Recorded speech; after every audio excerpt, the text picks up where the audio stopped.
Hustle, to me, means being able to survive. I just wanted to go out there and just do what I had to do. I always related hip-hop to making money. I would sell it. Make some long sleeves, make some boo-boo. Talent is like this much of it, and the rest really is your hustle. We're running as fast as we can. People want to be like, oh, he's a hustler. Like, he gets it done. If you ain't hustling, you ain't shit. The hustle means the extremes, the avenues, the ways, the plans to go get a desired goal achieved. Unfortunately, hustling almost meant illegal dealings. No, hustling is using 24 hours in a day to your benefit. Getting up, getting the fuck off your ass, and making something happen.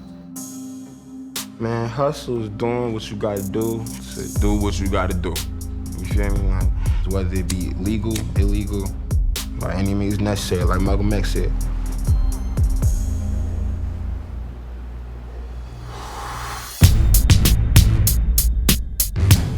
Well, my first hustle was, I used to love this pizza shop. And the pizza shop name was Six Brothers. So I remember one day, Six Brothers just ran out of all their delivery guys. So I came there, like I'm 7 years old at the time. A slice of pizza was like $1, and I had like 99 cents. And they was like, what? You don't have the whole $1. And the guy says to me, if you deliver, then we'll give you the pizza. It was my next door neighbor, ironically.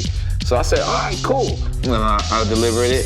And then I remember him giving me back the 99 cents that I really saved up for. And from then on, I could do for myself. I didn't want to depend on my parents. I didn't want to depend on my friends. I didn't want to depend on nobody. I just wanted to go out there and just do what I had to do. And that was my first hustle. I started selling snacks in 6th grade. I was that kid, yeah. We didn't have much allowance or much extra money like that. So my mom always had snacks in the house. When I would go to school and I would have stuff that I wouldn't eat, I would sell it. I figured out how to make profit of whatever I had in school. Like, I hated when we had like spring break, because I mean, I lost money. That's 5 days I'm out of school and I'm not making my $40 a day. And it was like, that was my first hustle. It was snack selling. Hustle, to me, means being able to survive whatever, environment you're in. You're able to adapt and hustle. I had a little job at Subway. I had a little job at the Pancake House. And then I started getting a little paid, little $200, $300 there for features and stuff. And after a while, it popped off. When I was 13, I was selling shoes and shit. Like, I was real into Jordans. Sometimes I get two-paired and all that, so I sell them for higher than what I bought them. So that was just like my first little hustle. I never went to get a job during high school, like kids go get jobs, because all we had to do was sell tapes. I had a rap partner, and we got the ingenious idea, hey, let's just walk the streets of Oakland, and everywhere people sell drugs, let's go up to them and sell tapes to them because they have cash in their pockets. And it worked. We pretty much like a paper route, we just went from drug turf to drug turf and just sold tapes. And the demand was immediate. So the first day we sold one tape, the next day we had to go back and make more tapes to come sell to the same group of people. The people 2 blocks over, they wanted to buy tapes because they heard these guys playing them. They're like, y'all got something new, and let me get this, and whatever. And we had a little hustle. So to me, I always related hip hop to making money. I got like $5 on me. I'm like, damn, I want to go get some weed, get some beer, and I need a new pair of fucking shoes. That'd be my thought. I'm like, I'm about to go sell some tapes. By the end of the day, smoking weed, drinking beer, with some new shoes on. Boom. Initially, at Bad Boy, I really didn't have a job. It was just show up and whatever I felt I can help out with, I would. And one of the things Puff had going on was Puff was trying to brand himself, so he was making, merchandise, T-shirts and hats and Scullies. And so they have a big event in Harlem. It's at the Rucker tournament. They got bags of T-shirts and they giving them away. People were damn near slicing each other's throats for them. They could have sold half of those and would have got it. So what I did was, all the interns that were around that weren't making any money at Bad Boy, I gave them each a thing of T-shirts. And I said, go sell them for 20, put 5 in your pocket, and give me the rest. And they came back empty-handed with all the money. So we walked up to Puff one day, he least expected it, and just handed him a wad of money. What's this? from the t-shirts. What t-shirts? What's going on? What do you mean t-shirts? I told him to hustle. He was like, make some long sleeves, make some boobable. We made long sleeves, we made everything. Next thing you know, now I'm the director of merchandising from all of that, putting the hustle together. The hustle to me is just drive and being able to take advantage of the situation that's around you. Like, I was pretty much just like a DJ, producer, single father. I was working a bullshit job, and I interned at a record label at Loud Records. So I was going through all of this stuff, but I gave a tape to a guy named Dame Dash. He worked with Jay-Z and ended up being a song called Can't Knock the Hustle, which was one of Jay's singles from his first album. But I was still struggling at the time. I still have a job. I was like an intern in the mailroom, and I had a record on the radio at the same time. It was like the craziest thing. And they found that out while I was in the mailroom, and this guy named Matty C, who was the head of the N.O.R.E department, he called me in his office one day, and he was like, so you produced Can't Knock the Hustle, the Jay-Z record that's out right now? I was like, yeah. He's like, don't go to the mailroom anymore. It's like, tomorrow when you come to my office, you're in the A&R department. And that's kind of how I got my first job in the industry. People look at a hustler and say, okay, it's this cocky persona, this really prideful person, but that's not really it. A hustler is somebody who has humility, somebody who will work at McDonald's if they need to. That's a true hustler, doing whatever it takes to get what you need. I think now the word is kind of not looked upon as being a negative thing. People want to be like, oh, he's a hustler, like he gets it done.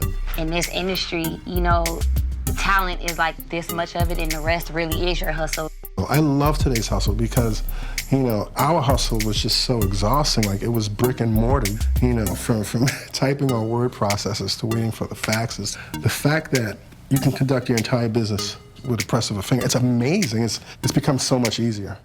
Hustle is everything. When you want to do music, you have to just go. Just go. One of my favorite slogans of all time is by Nike. Just do it. Just do it. It's so simple. So simple.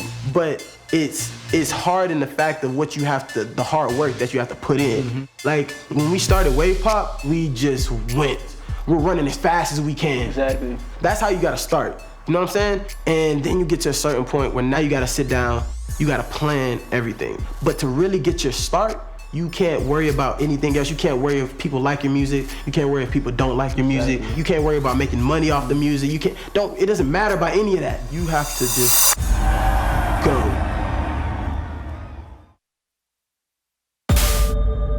Life is just music. Yeah. We wake up, make music. We at Magic City, and you were like, do you want to go to the studio? Dang, bro, like, let's get in the studio. I'm gonna have a studio set up in my living room, because I don't want to be caught chilling too long. I'm like nervous and shit. You never know. Hell yeah, let's go to the studio. Yeah. My name is DOMANI. Ain't nothing funny. 19 with dreams of being on the big screen. All of the Barn Hill crew rapping to a T. Man, that shit's hard, bro. The most talented people in life don't always win. They don't win as often as the overachievers. So you got a talented person and an overachiever who's not as talented. I put my money on an overachiever all day. All day. In sports, in business, in music, in life, the overachievers win. The people who put in the most work and are relentless at achieving those goals. The super talented people have a tendency to be a little arrogant within their own mind and be like, well, I'm better than all that shit. I know I can sing, rap, dance better, but hey, you're not the best hustler. I gotta get up and go to work. I gotta get up and go to work. Like, sometimes I'm in here till 9, 10 in the morning. If I don't, somebody gonna do it. Like, somebody gonna fill my shoes. I can't let nobody fill my shoes. So I outwork everything around me. I don't care if I get $1 million tomorrow. However I got that $1 million ain't good enough no more because it already happened. Whatever way I did that, I gotta outwork that. I gotta beat that. So I'm always in competition with myself. Always. Once I got older and I started rapping, my dad was always like, look, it's like grown man shit. Like, all right, that sound good. I don't know about no hop hip, but if this don't work, you know, what you gonna do in 5 years? Like, how you gonna get up out of our house? And that saved me. because I ended up saying, okay, you're right, if I don't rap, I need to learn how to engineer and produce. And my brother bought me an MPC 2000 XL beat machine from Guitar Center. I built my closet into a booth, put my engineer board on top of my bed, and I locked myself in there for about 2 years. Made like 700 terrible beats, but I learned it and learned it and learned it, you know, and that's really how I got started. Life is just music. Yeah. Like, we wake up, make music. Like, we were in the studio for 2 months straight every day and making music. That's how we got. When we first started Wave Pop, we did like 5, 6, 7 songs a day, just every day, for 2 months straight. Yeah. You never know what an individual can bring to you. I had a booking agent. She wanted to introduce me to a talent agent. I wasn't so sure that I wanted to meet that person, but that person ended up being one of my biggest avenues to getting into the film world and getting my first role as an actor. So it's good to meet with people that may be outside the box, because those outside the box ideas are the things that could turn into Google. You never know. Last summer when we finished my last project, my manager, Chris Hunter, him and T.I. have the same barber. He gave her the CD, and she gave it to Tip's cousin, Javon. Javon loved it so much that he played it for Tip, and they're calling back 2 days later like, yo, we want to meet. And I'm like nervous as shit because I have a line in it where I'm like, I don't need B.O.B. or T.I.P. to stand next to me, no cosign needed for my thug thizzle. I'm writing it thinking that I'll never meet him, you know what I mean? And I remember when we sat down, we was having our first lunch. I was playing him the video to that song, and I was like, yo, before you say anything, I got this line coming up. And he was like, look, man, I already heard it. We not sensitive over here, man. He's like, it's a dope song, bro. So like, I'm not even tripping like that, man. So then fast forward, now me and T.I.P. and B.O.B. have a video that we just put out called Writer.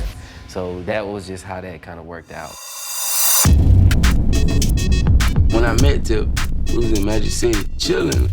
And he was like, shit, you wanna go to the studio? I was like, the fuck?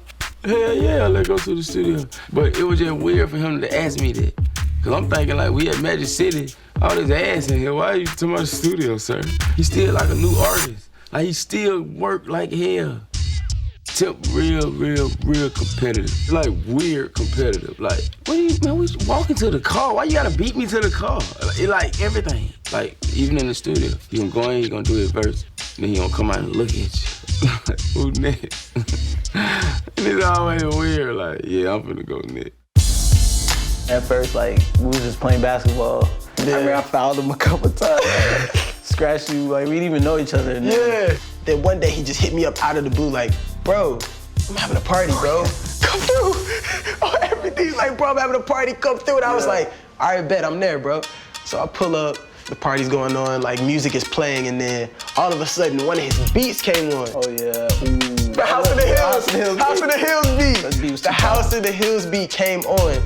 And I just started freestyling. Then he started freestyling, and I was like, man, that shit's hard, bro. He was like, yeah, you know, I produced that. Yeah. I was like, dang, bro. Like, let's get in the studio. He was like, bet. Literally, we did one song. Now we have 300. Yeah, it's real. I think I wrote my first song when I was 10. Let me see, it was My Name is the Money. Ain't nothing funny. You better watch a girl, she gon' be my honey. Catch me at the mall spending big face hundreds. King of the school, cause you know I run it. Every day after school, got all the girls running. You know I'm cool, cause you see me stunting. New shirt, new pants, new shoes. I'm a baller. Got your daughter's number, so you know I'm a caller. That was it, you know. I remember it was a nice little catchy beat. I thought I was a superstar. Yeah. She just want a house in the hills.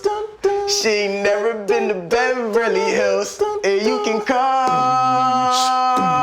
to my house in the hills. You can come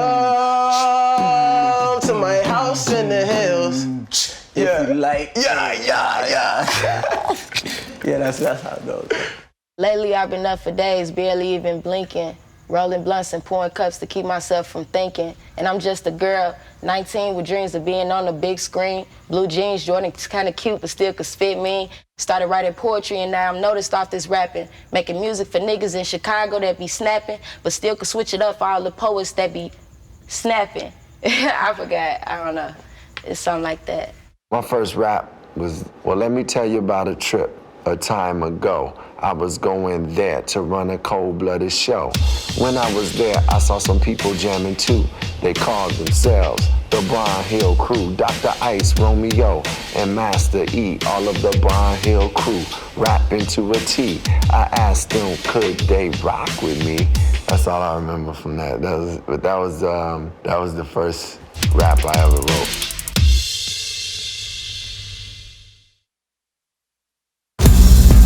You gotta be on a certain type of boss status to be a mogul.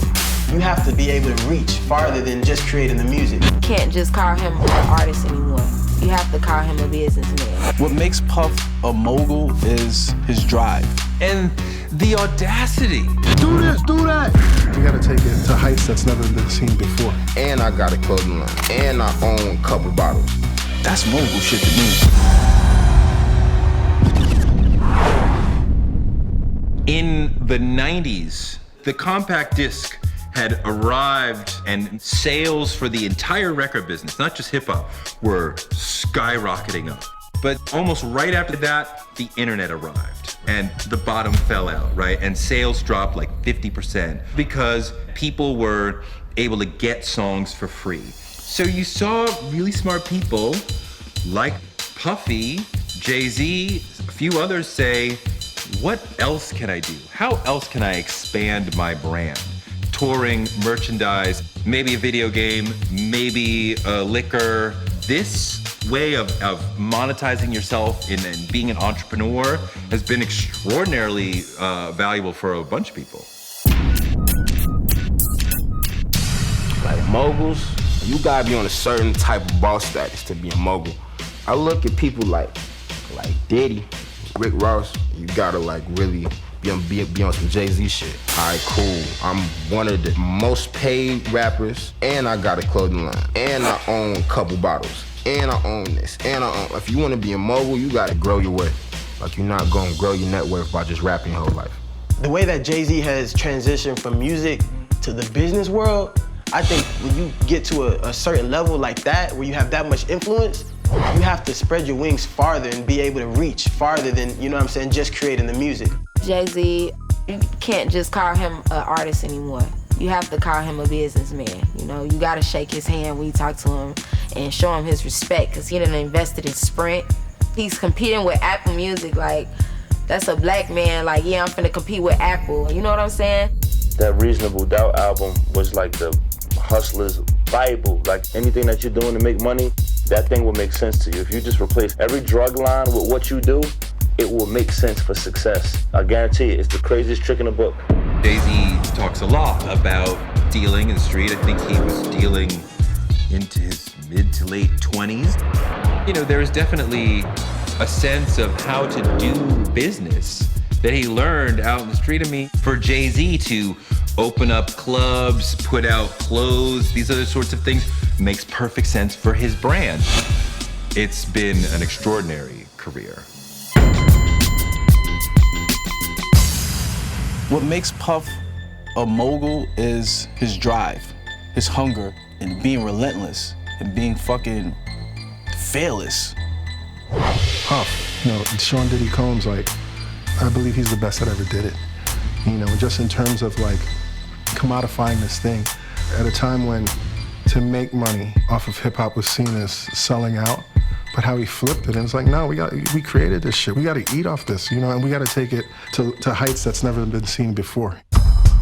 His thing is to outwork everyone, you know, so when we were doing American Gangster, we would be in the studio all day though. Then he would come in the studio and then he would want us to stay a whole nother day with him in there, because then he would be running his other companies and come to the studio and his staff is coming in and showing him Sean John slide, or he's tasting the new flavor of the liquor, or he's like, okay, yes, no, let click, you know, this, okay, what's the next thing, then he gets to the music. Diddy, I think he's just super dope just in every aspect. Like, he hustle, you know what I'm saying? And he's branded himself and pretty much everybody under him, you know what I mean? Like, so I think he's super dope. And the audacity, you know? I mean, like, I'm Puff Daddy. I could do anything. I could do minks and the chains and going into fashion. I'm rolling with Marc Jacobs. And I mean, like, I could do anything.